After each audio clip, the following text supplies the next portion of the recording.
Welcome to another video about my Maserati. In this video I'm going to be looking at the exhaust system. Now I have the 4.2 litre version of the Granturismo, and they had a different system to the later 4.7s that had an exhaust valve on the outside of the box. On mine there's actually a valve inside the box and it operates on the back pressure of the exhaust. So basically the faster the engine runs, the more pressure is generated and the more it opens the valve to let that air come out and let the engine breathe a bit better. Unfortunately, I just don't think it's a very good system. It doesn't really give the engine that presence, allow the engine to sing. This is a Ferrari derived V8 and yet it sounds very muffled. It sounds very sort of like tame, more tame than it should be. So my intention in this video is to take the exhausts off, cut them open and have a look inside and see if I can do something to just make them that bit better and make everything breathe a bit better. So if you like this video and at the end of it you think this video has been useful and enjoyable, please consider liking and subscribing. Thanks very much. So in my previous video, where I fixed the parking sensors and the category S damage, I'd removed the bumper. And after I removed the bumper, I actually went on to this job to remove the exhaust. I felt it would be easier to do everything at once. I know you can get the exhaust off with the bumper in place, but it just makes it a little bit easier for someone who eats too much chocolate cake to get underneath the car and get access to the exhaust if the bumper's not in the way.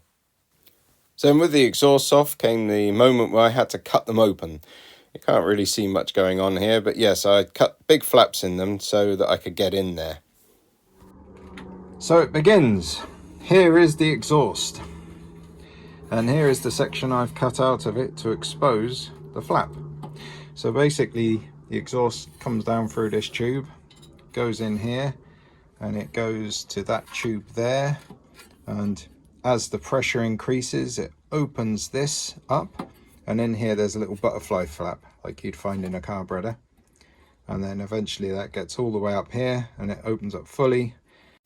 Here's a diagram of how the exhaust runs. Please excuse the crudity of this drawing. I didn't have time to draw it properly or paint it.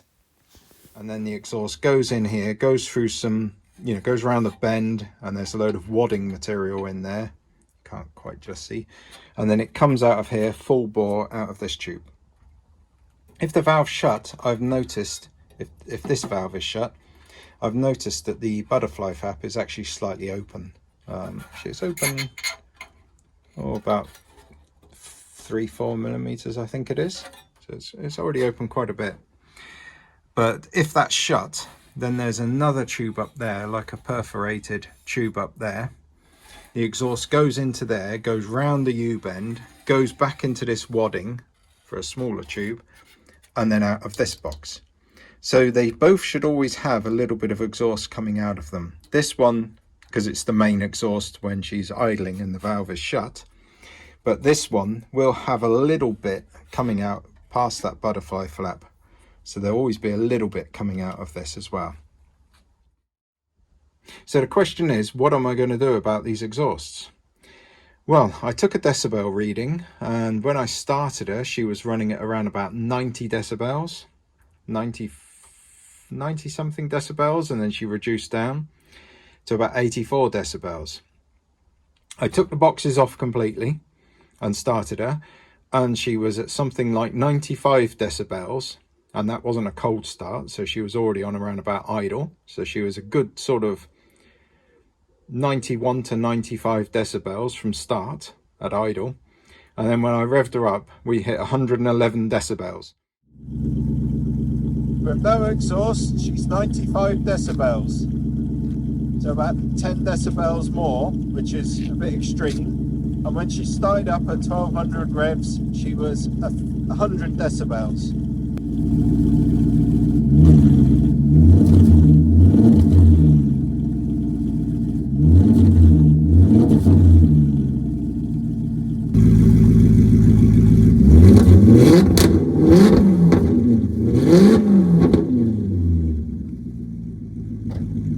That's too much. 111 decibels. Yeah, that's too much. That's just a bit too extreme, I think. So obviously we need some kind of mufflers back here. Now, you can't really say if I opened this up all the way or I cut all this out, that's the noise I'd be getting, because in all honesty, the exhaust would come down here. It would have some sort of disconnect. It wouldn't actually chuck out 111 decibels at 2000 revs out the back here.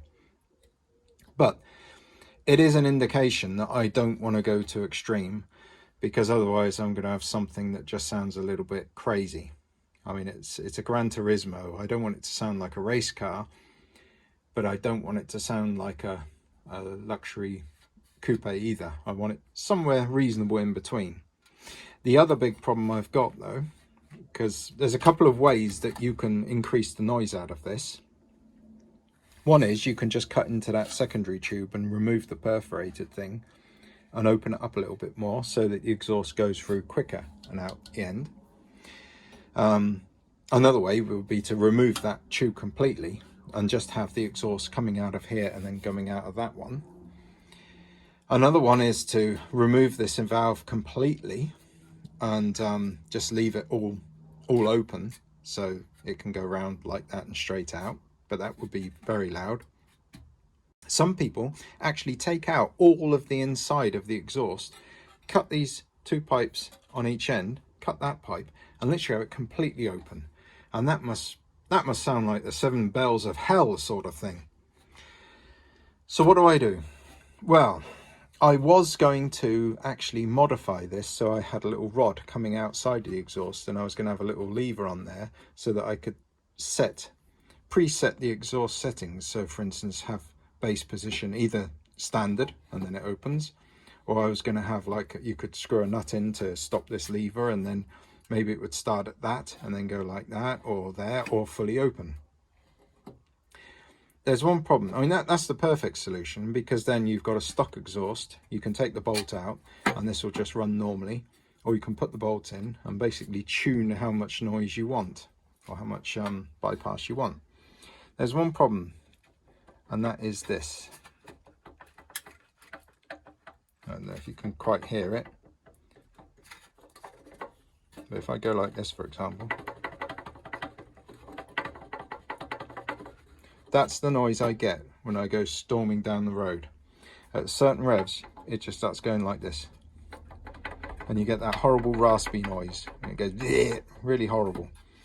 So maybe it's because it's slightly worn. I mean, it's not very worn, but obviously it's enough that will rattle. And I just really don't want the exhaust rattle. So I think the reality is I've got to do something about these valves. I can't do the simple thing of cutting that other pipe and opening it up. And I can't even really put the spindle idea with the actuator on, because it will still rattle like this, and it might rattle against the little bolt that I stick in to hold it in place. One point to note about this is a stainless steel exhaust. I mean, it's got some rust around here on the you know, the welds around here, but I'm fairly sure this is made of stainless steel. And certainly where I've grinded into it and things like that, it has very much the stainless look to it that you sort of recognize when you've done loads of stainless steel welding. So that's quite nice. One other thing I've noticed about this is this clamp here has got a crack, and it's cracking down there, which kind of shows that it must be stainless steel. It's got upset over the years and it's cracking. But yeah, the crack's going down there. The other one, oh, I've got it here, cracked completely. When I took it off, it was completely cracked. I was wondering why the exhausts were leaking a little bit, and that's obviously why. So I've ordered some new stainless steel clamps. Unfortunately, I don't think they're as strong as these, but they're still good Michelor clamps. So I'll stick those on and see how they go. There is a bit of cracking actually on the other tube, actually on that bit there, so I'll have to TIG that up quickly, the TIG welder, but that'll be good. That should fix it.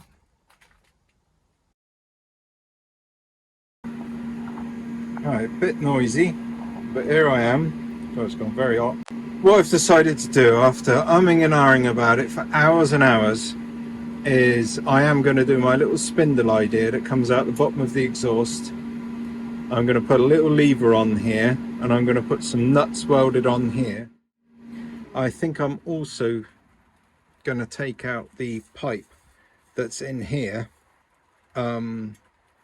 So some of the pipe for this exhaust, so that this exhaust is, you know, it doesn't have the perforated pipe at the top, just goes straight into the bend and out.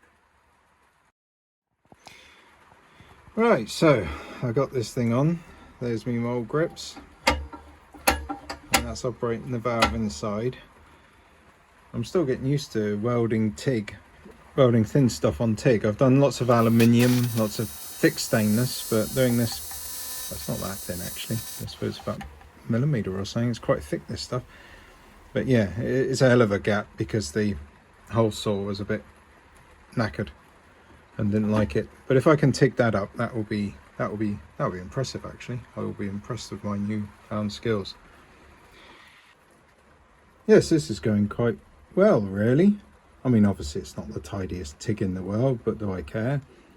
But you know, I'm quite impressed with how I can get that. I'm down at 38 amps and literally just walking it round the gap, and that gap is about 3 millimeters, in places about 4 millimeters. There we go, that's one all welded up, including my mistake piece there. Welded up quite nice really in the end. My TIG's slowly getting better. Right, so here's the little cutout that I've got. This is for the smaller exhaust stub. So this is the big exhaust stub that's got the valve on it.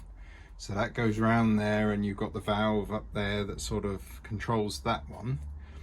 When that valve is shut, although as I say, it's never fully shut, but very, very, you know, a small amount of opening on there, then what happens is all the exhaust has to come here. Normally it has to go into this perforated tube, then round there, into the back here, and then back out this smaller tube.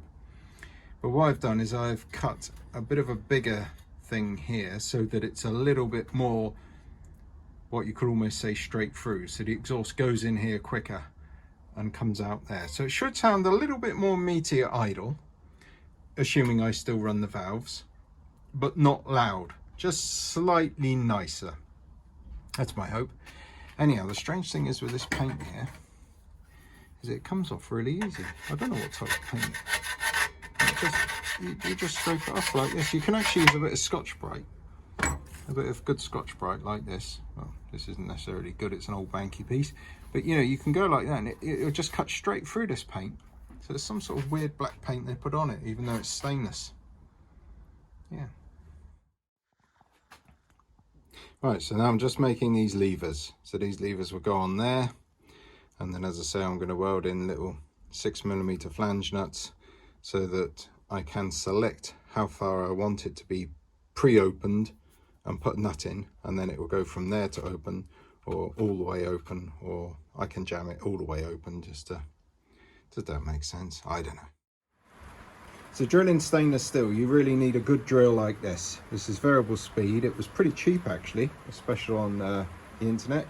It's got a 2-speed gearbox and variable speed, so that means I can go really slow.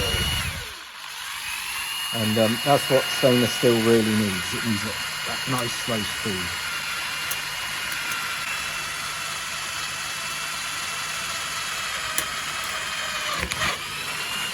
It needs plenty of pressure and nice sharp drill bits like this. This one's really cool. It's a little 3mm I bought, and I've done, oh, I don't know, 100 holes in stainless steel now, and it's still working well. Then once I got a small hole like that in, I go to these step drills. I find these step drills really good for stainless steel, because obviously I've been doing a lot of stainless steel on the boat, and some of it's like 10mm thick for the rigging and stuff like that. But yeah, these step drills, I think it's because they disperse the heat and they only take a little bit of material at once. This was a cheapie from Lidl, so I think it's working good. And the nice thing is you can just do it to whatever size you need. So that's, for instance, gone to 4. I need to go 2 more steps up to 8mm. Another cool thing about these step drills is once you've drilled the hole, if you go to the next one slightly, just like that, it deburrs the hole nicely. It gives it that nice little sort of deburred, shiny bit. So I need to clean this up a little bit really still. It's not the tidiest welding in the world, but it's not bad. The professional way of tigging up an exhaust is actually to seal it up and then fill it up with argon gas and back purge out the air from within. That would make the welding a lot tidier. I could do that, but in all honesty, I'm quite happy with my welding. For my intents and purposes, it's good enough. The exhausts that I made up for the boat have been on for 20 years in a saltwater environment and look really, really good.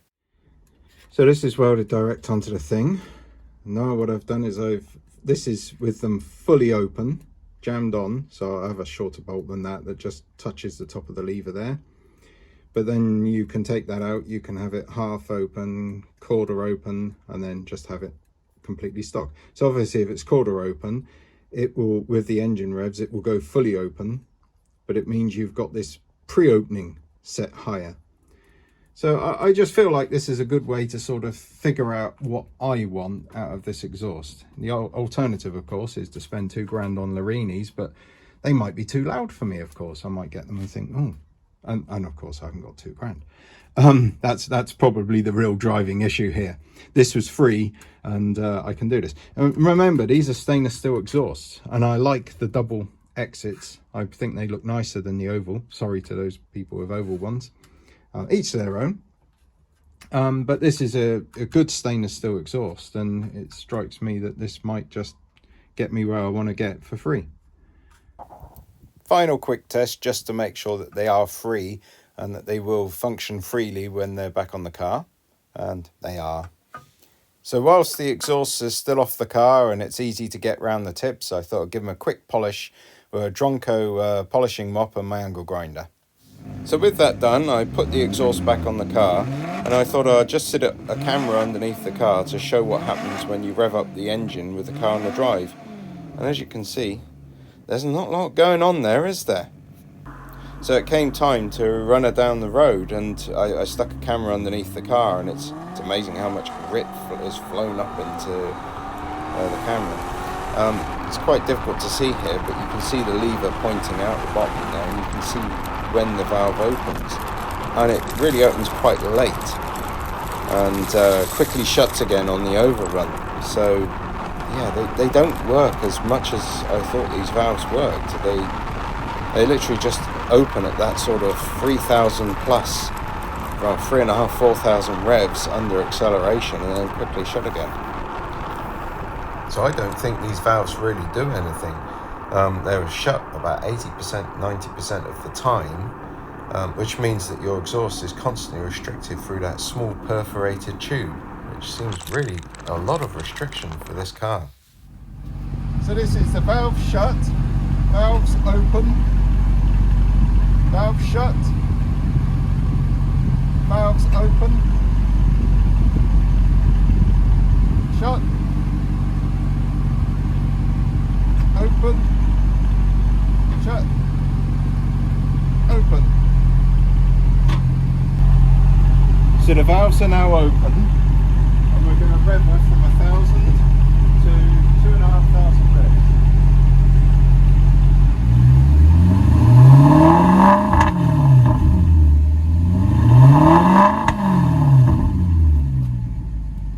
Right, that's idle to 3,000 revs.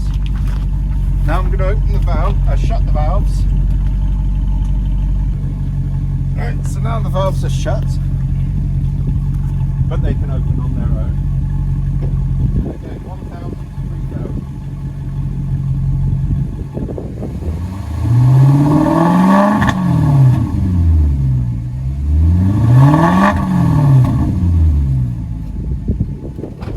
I don't know what the difference is going to sound like.